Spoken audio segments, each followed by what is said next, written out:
On the day of my wife's funeral, her boss called me. "You need to see this.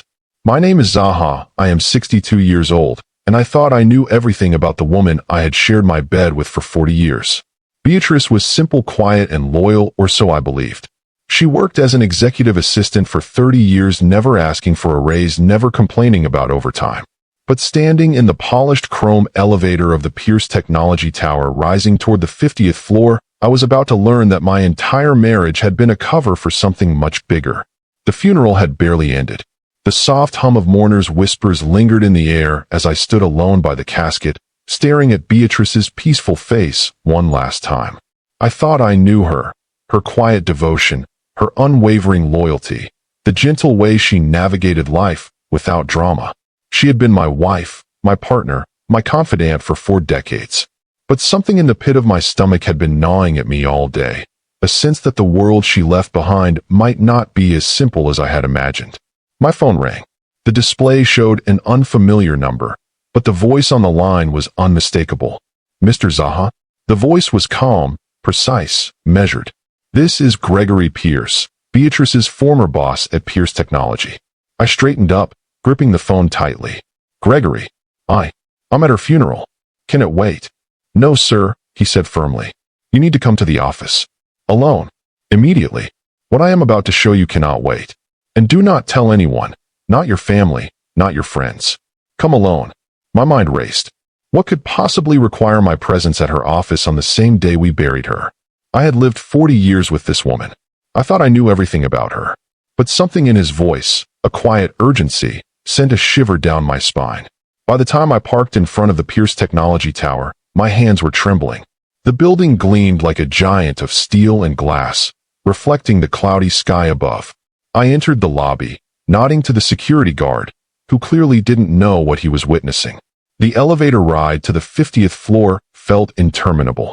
Each metallic ding of the floors passing beneath us echoed in my chest, each second stretching like a taut rope ready to snap. My mind swirled with questions. What had Beatrice kept from me? What had she hidden all these years? When the elevator doors opened, Gregory was waiting, holding a folder so thick it looked like a small binder. His expression was somber, professional, but there was something in his eyes that I couldn't place. Concern? Shock? Or guilt? "Mr. Zaha," he said, gesturing toward a conference room. "Please sit. There are things you need to see, things about Beatrice, about her life here, that you never knew." I took a seat, my heart hammering in my chest. My hands gripped the edge of the table, knuckles white. Gregory opened the folder and slid the first document toward me. My eyes scanned the page, and I felt the world shift beneath my feet. Financial statements, high-level emails, contracts, all signed in her name. But it wasn't just regular paperwork. These were deals worth millions. Real estate holdings, investments, corporate acquisitions. My wife, my quiet, loyal Beatrice, had been managing a private empire that I had never even dreamed existed. I looked up at Gregory, my throat dry. I don't understand. She never told me. We never. How? He shook his head. She wanted you to focus on your life, your family. She kept this separate. But she trusted me to show you when the time came. And today, after today, it's important you know. My mind was spinning. The woman I had shared everything with, the woman I thought I knew completely, had been leading a double life. Not for deception, not for betrayal, but in silence, building a fortune that could have changed our lives decades ago. "You're saying all of this was her secret?" I asked, voice barely above a whisper. "Yes, sir. She believed in protecting you. She believed in her privacy. But she trusted me to guide you now." I leaned back in the chair, letting the reality settle. 40 years of marriage. 40 years of trust. And yet, today, I realized I had only known a fraction of her strength, her intelligence, her vision. The quiet woman who had loved me, supported me, and lived in the shadows. She had been a force I could barely comprehend. And just as I began to process, Gregory leaned in, lowering his voice further. "There's one more thing, sir. Something she left behind, something she wanted you to see. It's urgent, and it changes everything." My pulse quickened. What could possibly be left? What secret could my wife hide, even in death, that would shake the foundation of everything I believed? What did Beatrice leave behind? What secret empire had she built without me knowing? Subscribe to ZAHA Revenge to witness the shocking truths and the revenge story that unfolds in the wake of betrayal and hidden power. Gregory led me into a smaller office, away from the glare of the main conference room lights. The air smelled faintly of polished wood and faint electronics, sterile, yet somehow intimate, like a place where secrets waited quietly for discovery. My mind was still reeling from the folder he had shown me. Beatrice, the quiet woman who had always kept the household running, who had raised our children, who had laughed gently at my bad jokes. She had been orchestrating deals worth millions. She had been invisible and powerful all at once. "Sit," Gregory said, motioning toward a leather chair across from his desk. "There's more you need to understand before you see everything." I sat, heart still hammering. I felt like a stranger in my own life. The woman I had lived with for decades, who I thought I knew, was a mystery, a whole other person with layers I could barely comprehend. Gregory opened his laptop and projected a spreadsheet onto the wall. I squinted at the numbers, trying to make sense of the scale. Real estate holdings in multiple states, corporate shares, private trusts, all under her name. My wife had quietly amassed wealth far beyond anything I could imagine, all while living as the quiet, loyal Beatrice. I whispered, almost to myself, Why didn't she tell me?" Gregory's gaze was steady. "She loved you. She wanted you to live without stress, to live with dignity in the simple life you had. She never wanted her work to overshadow your family life. But she trusted you enough to handle this now." I rubbed my face, trying to focus. 40 years of marriage, 40 years of life lived side by side, and yet I had only seen a fraction of her. My mind drifted to the children. What would they think of this revelation? Would they understand? Could they even comprehend that their mother had been a powerhouse in a world they had never entered? Gregory hesitated, then leaned closer. "There's one more file, something she wanted you to see above all else." My stomach tightened. "What is it?" He clicked through the files until a document appeared on the screen. It was labeled simply, "To Zaha, when the time is right." I swallowed hard. My hands trembled slightly as I clicked it open. It was a letter, written in Beatrice's familiar, flowing handwriting. My eyes moved quickly across the page. "Zaha, if you are reading this, I am gone. Please know that everything I have done, every secret I have kept, was to protect you, our children, and the life we built. I have left instructions, trusts, and holdings in place for you to use wisely. But there is one warning. Not everyone you trust is what they seem. Protect yourself. Protect our legacy. And remember, sometimes the greatest power lies in patience, silence, and the ability to act when the time is right." I closed the letter, breathing heavily. 40 years I had shared a life with this woman, and now I realized she had been a strategist, a protector, and a guardian of secrets I never even knew existed. Gregory watched me quietly, letting the weight of the revelation settle. "She was more than a wife. She was a guardian, and she trusted you enough to handle this." I nodded, though I felt anything but prepared. "Handle it?" "Gregory, I don't even know where to begin. I feel like my whole life has been rewritten." "That's normal," he said softly. "But there's one more thing, something she wanted to reveal to you about the people closest to you. Something she feared might come to light if she didn't act." My pulse quickened. "What do you mean?" Gregory hesitated, then pulled up a series of documents and photographs. I leaned closer, squinting. My hands shook as I saw images of people I trusted, friends, family, colleagues, in situations that suggested betrayal, deceit, and hidden agendas. My own children appeared in some of the photos, laughing while making deals I had no knowledge of, their faces confident, almost too confident. I felt my chest tighten. Betrayal? On the day of her funeral, while I was mourning, the web Beatrice had been protecting me from was beginning to unravel. She had hidden more than wealth. She had hidden the potential danger, the threats, the people who would have taken advantage of my ignorance. "Beatrice, all these years," I whispered. "She protected me from them? From them all?" Gregory nodded. "Yes. She built an empire not for herself, but to shield you. And she left instructions to expose anyone who would betray the family.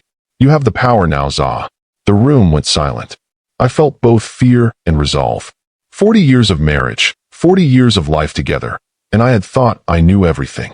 But Beatrice had been playing a game I hadn't even realized existed. Now, with her gone, the pieces were mine to move. I exhaled slowly, a sense of determination settling in. This wasn't just about discovering her secrets. It was about wielding the power she had left behind, confronting betrayal, and ensuring that the legacy we built would survive, and those who would harm it would pay. What secrets did Beatrice leave behind? Which family members and friends could be trusted, and who were hiding betrayal in plain sight? The office was silent except for the faint hum of the air conditioning. I sat back in my chair, letting my mind absorb the images and documents Gregory had just shown me. My wife, Beatrice, had built a secret empire, yes, but she had also quietly documented betrayals, hidden threats, and opportunists who circled our family like vultures. I felt a surge of anger and disbelief. How could I have been so blind? 40 years, and I had thought I knew every corner of our life together. But here were photos, letters, contracts, and recordings showing the people I trusted the most plotting behind my back. My children, my closest friends, even my business associates. All of them had layers I had never seen. Gregory leaned in, lowering his voice. Zaha, the next step is delicate. You need to understand not just what she left behind, but why. Beatrice knew some people would act quickly. That's why she left instructions for you, for the moments when discretion and timing would matter the most. I nodded, swallowing hard. Show me. I need to see it all. He brought up a series of files labeled with names. My son, my daughter, close friends, and business partners. Each folder contained damning evidence. Contracts signed without consent, forged signatures, covert meetings, and financial manipulations, all recorded meticulously by Beatrice. My heart sank when I saw the file for my son, Michael.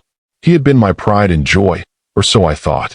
But the documents revealed secret accounts, unauthorized withdrawals, and even conversations suggesting he had planned to claim parts of Beatrice's estate while I was still alive. I slammed my hand on the table. Michael, my own son? I muttered. The anger, betrayal, and grief swirled together like a storm inside me. 40 years I had nurtured him, and this was his true nature? Gregory's gaze was steady. Beatrice wanted to protect you from that. She left you the tools to act, to reclaim control, to ensure justice without exposing yourself to danger. I took a deep breath. My mind raced. I could feel my pulse in my ears, every beat reminding me that the man I thought I knew, the boy I raised, had hidden claws beneath a familiar face. The realization burned, but with it came a cold clarity. I would not be a victim. Not now. Not ever. Show me the others, I said, my voice low but firm. I want the full picture. Every betrayal. Every hidden plan. Gregory nodded and started pulling up files, one after the other. There was my daughter, Emily. She had manipulated business deals, siphoned off money from accounts I had no knowledge of, and even secretly signed contracts in Beatrice's name. Then came my closest friend, someone I had trusted for decades, plotting to gain control of our family assets if I were out of the picture. The weight of it all pressed down on me. I had been living blind, trusting people who were motivated by greed and self-interest. And Beatrice, she had known. She had known all along. I clenched my fists. She trusted me. She believed I could handle this. And I will. I will make sure every one of them pays for underestimating me. Gregory nodded solemnly. Patience is key. Act too soon, and they'll see you coming. Beatrice planned for that. She anticipated their arrogance and their greed. I leaned back, absorbing the lesson. 40 years of my life I had spent trusting and giving, yet the foundation of my family and legacy had always been fragile. Now, with Beatrice gone, it was my responsibility to secure what she had built, protect what she had preserved, and confront the treachery hidden beneath smiles and handshakes. I could feel a fire inside me, not just anger, but a calculated resolve. I would take nothing for granted. Every move I made from now on would be deliberate, silent, and deadly in its precision. Gregory paused, then said quietly, "There's one more folder. The one Beatrice made for you personally. It's not just evidence. It's a roadmap." I leaned forward. A roadmap? He nodded. For how to reclaim what's yours, for how to expose the betrayals, and for how to protect yourself from the people who would do you harm. I opened the folder. Inside were detailed notes, timelines, financial records, and personal instructions, everything meticulously laid out. It was as if Beatrice had known the storm that would hit after her death and had prepared me to survive it, and more than survive it, to strike back. I felt a shiver run down my spine. The woman I had loved, shared my bed with, and raised children with had outsmarted everyone, including me, even in her death. I whispered under my breath, almost reverently, "Beatrice, you were always one step ahead. Always." Gregory looked at me and said, "Now, Zaha, you need to plan your moves carefully. The people who have betrayed you will act when they realize something is wrong. Timing, patience, and discretion, that's your advantage. Use it." I nodded, my mind already racing through strategies, decisions, and confrontations. Every betrayal would be confronted, every lie exposed, every deceitful smile punished. And in that moment, I felt the transformation. The man who had been blindsided, the man who had mourned, the man who thought he knew everything about his family. He was gone. In his place was someone shaped by betrayal, armed with the knowledge and tools to reclaim everything. Who will Zaha confront first? Which betrayals are the deadliest? And how will he use Beatrice's roadmap to secure justice? Subscribe to ZAHA Revenge to follow every shocking move in this gripping tale of family betrayal, silent revenge, and ultimate justice. I left Gregory's office that evening with my mind spinning like a tornado.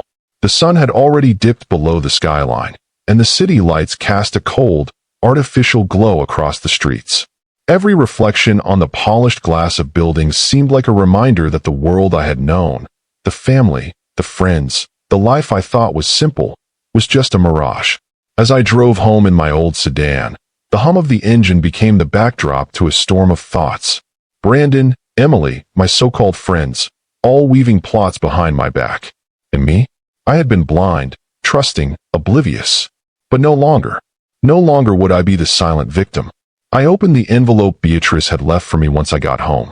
Inside were smaller notes, marked with tabs: Brandon, Emily, friends, business associates.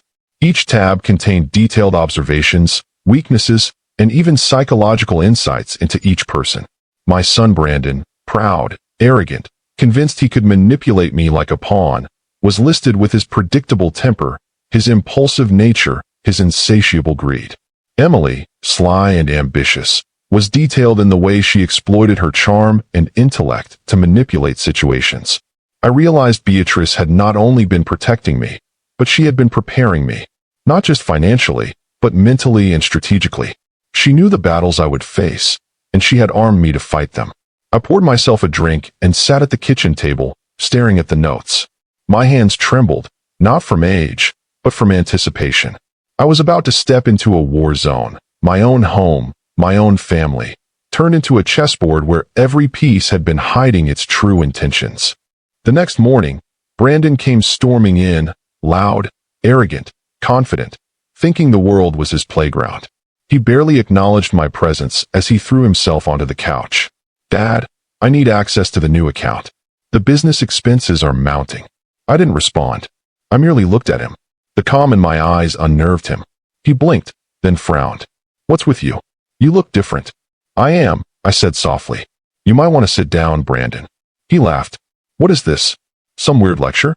"Dad, I've got things to do. The house, the cars, the investments, everything needs my attention." I leaned back, studying him like a predator. "Everything? Or just everything you think belongs to you?" He froze, the arrogance fading. "What are you talking about?" "You've been ambitious, reckless, and blind to consequences," I said, my voice calm, but sharp. "Beatrice left instructions, not just for me, but for the family, and I intend to follow them." Brandon's face paled. "Dad, what are you implying?" I didn't answer directly. I let the silence hang, heavy and suffocating. He shifted uneasily. "This isn't funny." I leaned forward. "I think you'll find, Brandon, that the man you thought was weak, blind, and oblivious is far more capable than you imagined. And starting today, the rules change." For a moment, he stared at me, disbelief clouding his features. Then he smirked. "You're bluffing. You can't possibly know what I've been doing, Dad." I let the smirk settle in his face, because I knew the truth. I knew the accounts he had secretly accessed, the money he thought he had siphoned undetected, the loans he had taken in my name. I had studied every document Beatrice had left, memorized every number, every irregularity. And now, I had the power to act. Later that evening, I called my attorney, a trusted man who had worked with Beatrice for decades. "It's time," I said. "Freeze every account, secure every asset, and make sure Brandon doesn't touch a dime. The attorney hesitated. Zaha, are you sure? This will escalate things. I smiled, cold and measured. I am sure. It's time he learns what consequences really mean. Brandon came home later that night, expecting to relax in his usual arrogance. Instead, he found a letter waiting on the dining table.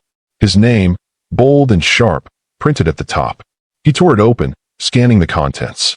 His jaw tightened, his eyes widened, and then he screamed, "Dad, this isn't possible." I appeared behind him, calm, collected. Possible? We're just overdue, Brandon. You wanted to treat me like a fool, dismiss me, think me weak. And now? Now you see what happens when the man you underestimated decides to act. He turned to me, fury and panic battling in his expression. This isn't over. You don't understand what you're messing with. I took a deep breath, savoring the weight of justice settling in. Oh, I understand perfectly. And this is just the beginning. Brandon thought he could overpower his father, but Zaha is only just beginning. How far will Zaha go to reclaim control and teach his son a lesson?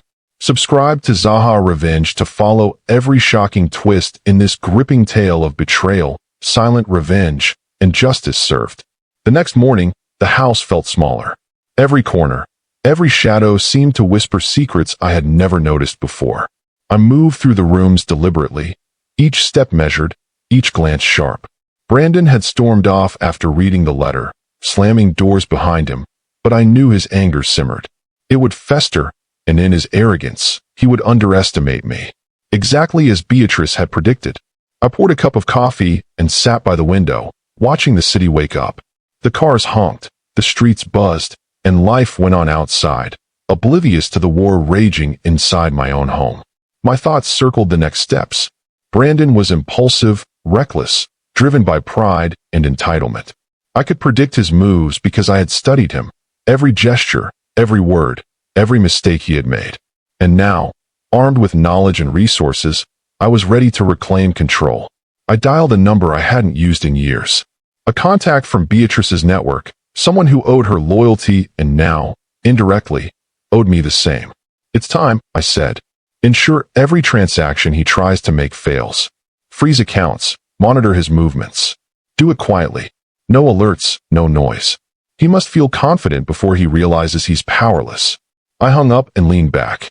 Silence filled the room, a heavy, satisfying silence. Silence was my weapon. My son had never considered that I could act without a scene, without shouting, without confrontation, and that oversight would be his undoing. Hours later, Brandon returned. His confident stride had returned, though there was a tremor in his jaw. He didn't say a word, just went to his office, picked up his phone, and began tapping away furiously. I didn't move. I let him stew in his illusion of control. Minutes stretched like hours. Then I saw it, the tiny flicker of panic in his eyes, the way his hands hovered over the screen, unsure. He had tried to access funds, to move assets, to manipulate the system, and nothing worked. My instructions to Beatrice's contacts had been precise. He couldn't touch a single account, a single property, a single business document. I entered the room, calm, as though nothing had happened. Trouble? I asked, voice even. He looked up, sweat beading on his forehead. Dad, this isn't fair. I don't understand. My accounts, they won't move. The house, the cars, everything is locked. I smiled thinly. Fair? No, Brandon. This isn't about fair. This is about respect, about consequences, about learning that life doesn't bend to arrogance. He stood, towering over me, though his confidence was cracked. You can't do this. This is my life. My investments. My business. You're ruining me. I remained seated, my hands folded calmly. I'm restoring balance, Brandon. You thought you could treat me like a fool, belittle me, spit in my face, take what you wanted without effort or respect. But I am the one who built this, who worked, who sacrificed. And I will not be humiliated. His fists clenched. You'll regret this, Dad. You think you're clever, but I'll find a way around it. You can't control everything. I leaned forward slightly, voice low and steady. I don't need to control everything. I only need to control what matters. And that is your illusion of power. Your greed, your entitlement, your disrespect. Those are mine to manage. You've already lost. Brandon's face twisted with rage. You think this ends here? You've made an enemy, Dad. You've turned your back on your own son. I stood slowly, meeting his eyes. I am not your enemy. I am your consequence. And the lessons I teach will be remembered long after you've forgotten your arrogance. He recoiled, as if struck. For the first time in his life, my son saw the man he had underestimated. The man who had seemed weak, powerless, and oblivious was now a calculated force, silent, precise, and unstoppable. Later that evening, I walked the perimeter of the properties, checking locks, security systems, and the minor details that Brandon had always ignored. Every corner was a reminder that he had treated life like a playground, while I had built the foundation he so casually assumed was his to manipulate. I felt a surge of satisfaction. Not joy, not triumph, satisfaction. Satisfaction that comes from knowing justice, slow and deliberate, had begun its course.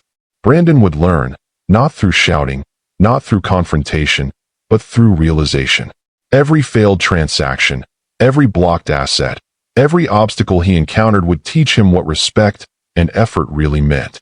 Brandon thinks he can fight back, but ZAHA's silent strategy has only just begun. Will Brandon find a way to regain control, or will his arrogance be his undoing? The house was quiet that night, but I could hear the storm brewing inside Brandon's mind. He paced his office like a predator trapped in a cage he didn't know how to escape. I sat in the living room, sipping my tea, pretending to read a newspaper, though my eyes never left the doorway. The air was thick with tension, the kind only comes when someone realizes the ground beneath them has shifted, and they are powerless to stop it. I remembered Beatrice's words, "Patience is your weapon. Silence is your power. Let them make their mistakes." I had followed her advice all my life, without even knowing it. And now, with Brandon, the plan was finally in motion. Minutes later, I heard the faint click of his office door opening. Brandon stepped out, his face pale, hands trembling. He tried to put on his usual arrogance, but it cracked under pressure. "Dad, I don't know how this happened," he said, his voice barely steady. "Every account I try is frozen. Every transaction blocked. How are you doing this?" I leaned back in my chair, calm as a still lake, letting the tension build. "I'm not doing anything you don't already know. You've underestimated me your whole life, Brandon, and now you're paying the price for it." He laughed, a harsh, hollow sound. "Paying the price? This isn't fair. You've turned the house into a trap. You've taken everything. I can't even move the cars." "Fair?" I echoed. "Life isn't fair, Brandon. And respect isn't given, it's earned. Something you have never understood." He took a step toward me, his fists clenched. "I'll fix this. I'll get someone to reverse this. You think you're smart? You think you can outmaneuver me?" I smiled faintly. "I don't need to outmaneuver you. You are already trapped by your own arrogance. Every move you make, every decision you take, only confirms what I already know about you. And every obstacle I've set in your path, that's the lesson you'll learn. The lesson Beatrice and I knew you needed to understand." Brandon's face twisted with anger and confusion. You can't control everything." "I control what matters," I said softly. "You may think this is about money, about property, about power. But it isn't. It's about consequences. And you, my son, are about to learn what happens when you treat your own father like a fool." I could see the doubt creeping into his eyes. The cocky swagger he had always carried was gone. In its place was panic, desperation. For the first time, Brandon felt the weight of accountability. And he hated it. I left him pacing and retreated to my study. I opened my laptop and accessed the details of every asset he had taken for granted. I made precise adjustments, transferring ownership of properties back under my control, placing certain accounts under temporary legal hold, adjusting the management of businesses to prevent him from making reckless decisions. Each action was deliberate, silent, and invisible to him. Hours later, Brandon approached me again, his voice quieter this time. "Dad, I don't understand. Everything is locked. I can't get anything done. How did you?" I held his gaze, unflinching. "I did nothing. I merely used what was always mine to manage. You see, control isn't taken by force. Control is exercised wisely. And I, your father, have always known the value of patience, of strategy, of planning. You, my son, have learned the hard way what happens when arrogance meets experience." He turned away, fists clenched at his sides, breathing heavily.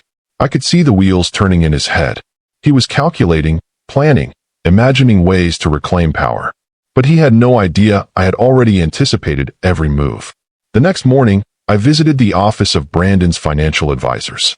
I quietly instructed them to alert me of any suspicious activity. I reinforced security measures and double-checked the transfer of all key assets. Every move he made would be observed. Every attempt to regain control anticipated and countered. Back at home, I watched him struggle to maintain his composure. He tried to speak, to negotiate, to intimidate, but nothing worked. Every word he uttered bounced off the armor of calm I had built over decades. Finally, he slumped into the chair across from me, exhausted, defeated, and aware of his own impotence. "Dad, what do you want from me?" he asked, voice low, almost pleading. I leaned forward, calm, measured. "I want you to understand respect. To understand that life doesn't bend for entitlement. To learn that actions have consequences. And most importantly, I want you to see that the man you underestimated for all these years is capable of far more than you imagined." Brandon's eyes met mine, and for the first time, I saw a flicker of humility, a hint of recognition that he had been wrong, that his assumptions about life and his father were flawed. Brandon may finally realize the consequences of his arrogance, but ZAHA's strategy is far from over. Will he accept his father's lessons, or will he fight back? Brandon didn't sleep that night. I knew it. I could hear his restless pacing through the thin walls. He was a man used to control, to dominance, and now every ounce of his confidence had been stripped away. He believed he could regain it, but he had no idea how deep I had buried the traps he couldn't see. Morning came with a quiet, cold light that seeped into the house. I brewed coffee and sat at the table, reviewing every detail of my silent war. Every account, every asset, every property he had taken for granted had been carefully secured. Every move he made would be anticipated. Every attempt to manipulate, to demand, to threaten, nullified before it even began. Brandon emerged from his room, eyes bloodshot, hair messy, face pale. He carried himself with forced arrogance, but the tremor in his hands betrayed him. "Dad, we need to talk," he said, his voice low, cautious. He stopped a few feet away and didn't sit. He couldn't. Not yet. Not when he knew he was exposed. I sipped my coffee slowly. "Talk," I echoed. "Or plead." He flinched, as if the distinction mattered. I want to make things right. I know I've been wrong. I was reckless. But there's still a way we can." I set my cup down, eyes locked on his. "There is no way to make things right, Brandon. There is only the way to learn, to understand, and to respect. Everything else, arrogance, entitlement, disrespect, leads to ruin." He ran a hand through his hair, visibly frustrated. "You're overreacting. I'm your son. We can fix this, we can." "Fix what?" I interrupted, voice calm but firm. "The lesson, Brandon. You think this is about money, about property, about power. It isn't. It's about understanding the consequences of your actions. You spat on me.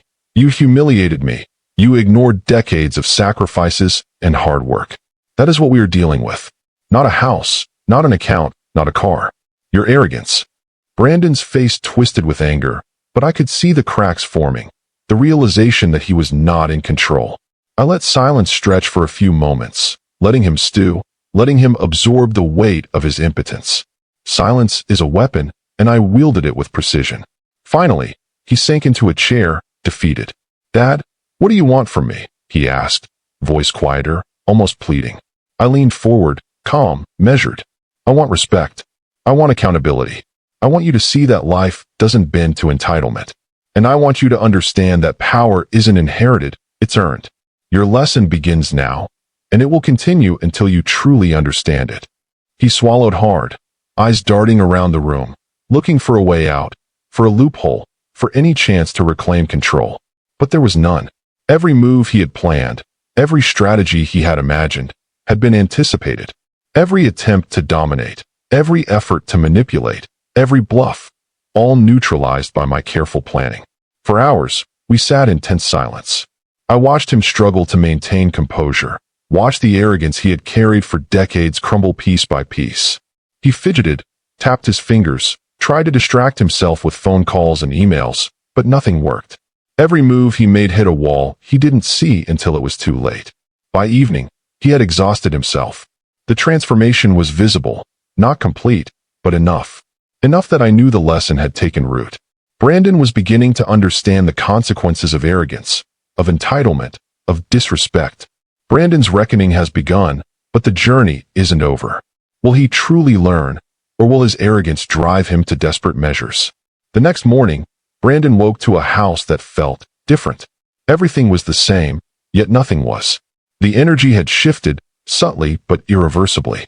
He had spent the night in turmoil, replaying every humiliating moment, every futile attempt to regain control, every echo of my words. Respect isn't given, it's earned. I watched him from the kitchen doorway, a cup of coffee in hand, listening to the clatter of him getting ready for the day. He moved carefully now, as if walking through a minefield. I smiled faintly, knowing every step he took was weighted with the knowledge that he was no longer untouchable. "Dad," he muttered, finally catching my gaze, voice low, uncertain. I want to understand. Please, tell me what to do." I set my coffee down and leaned against the counter, calm, measured. "Brandon, it's simple, and yet you've made it complicated your whole life. It's about accountability. Every decision, every action, every word carries weight. You think wealth and titles give you power, but they do not. Respect gives you power. Discipline gives you power. And humility gives you strength." He nodded slowly, swallowing hard, eyes not leaving mine. I get it, Dad. I really do." "Do you?" I asked, tilting my head. "Or are you saying it because you're afraid?" "Because fear is a poor teacher. Respect, accountability, and understanding, those are the true lessons. You have wasted decades thinking arrogance could shield you. It cannot. It never could." He paused, visibly grappling with the truth. I've treated you terribly. I never realized how much you sacrificed, how much you endured. I'm sorry. I let the silence linger. Words alone mean little. Actions, consequences, are the true measure. And Brandon was finally starting to understand that. Later that day, I called his financial advisor. Every asset, every account, every property that had been under his reckless control was gradually returned to him.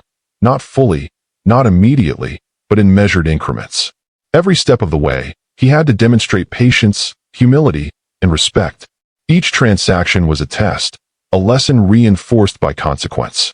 Brandon was visibly frustrated, but he complied. For the first time in his life, he learned discipline through restraint. Every decision now had meaning, weight, and consequence. I didn't interfere unnecessarily. I simply allowed him to navigate the boundaries I had set. By evening, he came to me again, quieter, more reflective. "Dad, I think I'm beginning to see. I've been so blind, so arrogant. I took everything for granted. Your wisdom, your sacrifices, everything." I nodded, satisfied. "Good. That's the first step. Recognition, understanding, acceptance. The next step is change. And you will demonstrate it not by words, but by actions." He hesitated, then said, I want to make amends. I don't want to continue being the person I was. Can you help me? Guide me?" I smiled faintly. "Guidance will always be available, but you must prove it yourself. Actions speak louder than words. Brandon, you will rebuild not because I allow it, but because you have earned it. Every step forward will be a testament to the lesson you finally understand." That night, he went to bed exhausted but thoughtful. For the first time, he wasn't scheming. He wasn't planning a way to circumvent me. He was contemplating his life, his mistakes, and the man he had become. Brandon is learning, but will he truly change, or will old habits lure him back into arrogance and entitlement? Witness the shocking conclusion of this father-son reckoning. Morning came like a quiet whisper, but the tension in the house was palpable. Brandon moved differently now, slower, measured, careful. I watched him from the kitchen doorway, coffee in hand, letting him absorb the weight of the past months. His arrogance had crumbled, replaced with a tentative humility. He still struggled, still wrestled with pride, but the seed of change had taken root. "Dad," he said finally, voice soft, cautious, Can I talk to you?" "Of course," I replied, motioning to the chair across from me. I let him sit, studied him carefully. This was the moment. The culmination of years of silent observation, of patience, of quiet, calculated actions. Brandon had been tested, and now, It was time for him to face the final lesson. He took a deep breath. I've spent so much of my life thinking I knew everything. I thought wealth, power, and titles made me invincible. I was blind to everything else. I was blind to you, to Mom, to the sacrifices you made. I'm sorry. I didn't respond immediately. Words were cheap, empty. I watched his eyes, looking for sincerity. And there it was. A glimmer of truth. Pain, regret, and a realization that life had dealt him consequences he could not escape. Brandon, I said finally, voice steady, calm. Apologies mean little if they are not followed by action. You have been given a second chance, not because I am merciful, but because I am patient. You've seen what your arrogance can cost. You felt the consequences. Now, you must prove you can live differently. Not for me, not for anyone else, but for yourself. He nodded, swallowing hard. I understand. I will prove it. I will make things right. Over the next few days, Brandon began the slow process of rebuilding. He returned the respect he had once scorned. He worked hard in ways he never had before, not for accolades or praise, but to earn the trust he had broken. He approached the construction firm differently, listening to employees, understanding processes, valuing their work. Slowly, but surely, he became the man he had failed to be for decades. One afternoon, he came to me with a folder in his hands. I saw the hesitation, the nervous energy in his stance. He placed it on the table. Dad, this is the plan. Every account, every property, every investment I will manage with transparency. No more hiding, no more manipulation. I want to rebuild the empire properly, the right way. I studied the papers, nodded slowly. Pride surged quietly beneath my calm exterior. Not for the wealth regained, but for the growth of a man who had almost destroyed himself. Good, I said finally. Let this be the start, not the end. Always remember what brought you here, and never forget it. He smiled faintly, gratitude and respect shining in his eyes. I won't forget, Dad. I promise. That evening, I sat in my study, reflecting on the months of tension, confrontation, and silent warfare. I had watched my son crumble, fail, and finally rise again. I had taught him the ultimate lesson, that life is unforgiving to arrogance, that respect is earned, and that consequences are real. I poured a glass of wine, raising it quietly to the empty room. To lessons learned and second chances, I whispered. Weeks turned into months. Brandon's transformation continued. He never reverted to his old self. The empire we built together, through silent patience, careful planning, and precise action, stood stronger than ever. I could finally relax, knowing that the family I had preserved, the lessons I had enforced, would endure. Brandon has learned, but the world is full of arrogance and entitlement waiting to be tested. Follow ZAHA Revenge for more shocking, real-life stories of justice, betrayal, and ultimate payback. Don't miss the lessons you won't see coming. Thank you so much for watching my story all the way to the end. Your support means everything. Don't forget to subscribe to my channel and drop a comment below. I'd love to hear your thoughts.